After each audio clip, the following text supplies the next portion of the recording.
कटे का आतंक।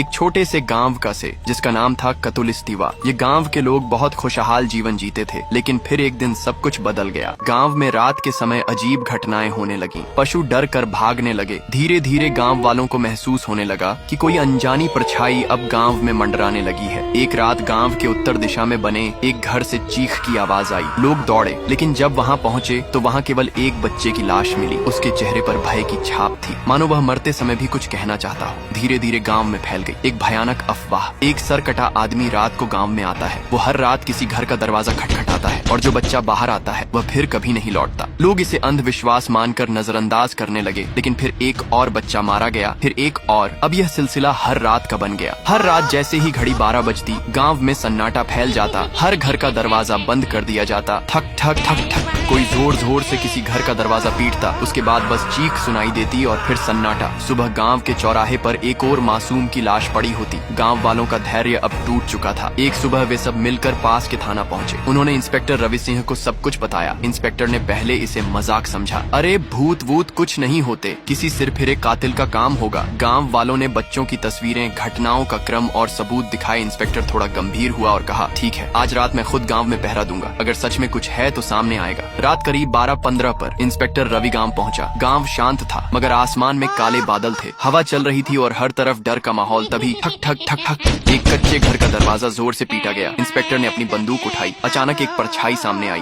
बिना सिर वाला आदमी उसका वह सीधे इंस्पेक्टर की ओर बढ़ा। रुक जा, नहीं तो गोली मार दूंगा। इंस्पेक्टर चिल्लाया। धाएं धाएं। गोलियां चली, लेकिन परछाई हवा में गायब हो गई। इंस्पेक्टर को कुछ समझ नहीं आया कि वो कहाँ गया। तभी पीछे से एक झटका और इंस्पेक्टर की लाश जमीन पर गिर गई। सुबह इंस्पेक्टर की लाशें गांव के बीचों बीच रखी थी। अगली रात फिर वही दस्तक। इस बार शिकार बना आरव, 10 साल का एक मासूम बच्चा। वो जब किसी ने दरवाजा खटखटाया, शायद बाबा होंगे सोचकर, उसने दरवाजा खोला और फिर वही अंधेरा, वही कुल्हाड़ी, वही साया। सुबह आरव की लाश गांव के बीचों बीच रखी थी। आरव का एक बड़ा भाई था, नारुतो। वो शहर में पढ़ता था, लेकिन जब उसे भाई की मौत की खबर मिली तो वह रोते हुए गांव पहुंचा। भाई की हालत देखकर उसका दिल कांप गया। वो फूट फूट कर रोया, लेकिन फिर उसकी आंखों में आंसू नहीं, आग थी। वो आरव की कब्र पर गया, हाथ जोड़कर कहा, भाई मैं तुझे बचा नहीं पाया, पर अब मैं तुझे न्याय दिलाऊंगा। मैं उस सरकटे साए से बदला लेकर रहूंगा, चाहे मेरी जान ही क्यों न चली जाए। किया नारुतो सरकटे को मर पाएगा। उस देखने के लिए फॉलो कर कमेंट करो पार्ट 2।